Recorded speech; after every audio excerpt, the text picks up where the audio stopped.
septembre pour l'école de la transition.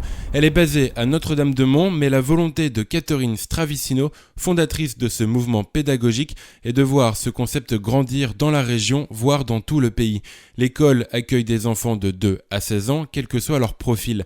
Explication avec Catherine Stravicino. Alors déjà, les enfants sont regroupés par niveau qui correspondrait plutôt à ce qu'on appelle des cycles. Ensuite, les groupes sont petits, donc on va travailler avec maximum un groupe de 12 enfants à chaque fois. Les apprentissages fondamentaux se font essentiellement le matin. L'après-midi, on est sur les activités artistiques. Et le matin, chaque fois qu'on fait des apprentissages fondamentaux, de toute façon, on a aussi le projet nature. Donc on va être tous les jours dehors, quel que soit le temps. Ça permet aux enfants de travailler en mouvement. L'école de la transition n'est pas reconnue par l'éducation nationale. Les connaissances liées à l'environnement et l'expression artistique sont des savoirs supplémentaires qu'on ne retrouve pas ailleurs. Tout ceci est rajouté en complément des apprentissages fondamentaux et ce n'est pas la seule différence. Rentrons maintenant dans la salle de classe. Il n'y aura pas non plus au niveau de l'espace intérieur des tables individuelles. On travaille en atelier.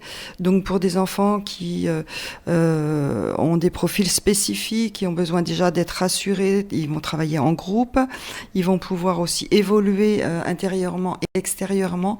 Donc ça permet déjà d'apaiser énormément. C'est une idée qui vient d'une riche expérience de 15 ans dans l'éducation nationale. En tant qu'enseignante, en tant que directrice d'école et aussi en faisant de l'enseignement spécialisé, avoir rencontré un nombre d'enfants vraiment très important avec des profils très différents, en grande souffrance scolaire, soit par une hypersensibilité, soit par des difficultés à rentrer dans l'écrit, soit en déficience au niveau du langage, mais de toute façon, des enfants qui sont tous capables de réussir. Donc, mais il faut absolument travailler autrement, donc les accueillir avec des méthodes différentes. L'école de la transition ouvrira ses portes pour la première fois à Notre-Dame-de-Mont la semaine prochaine.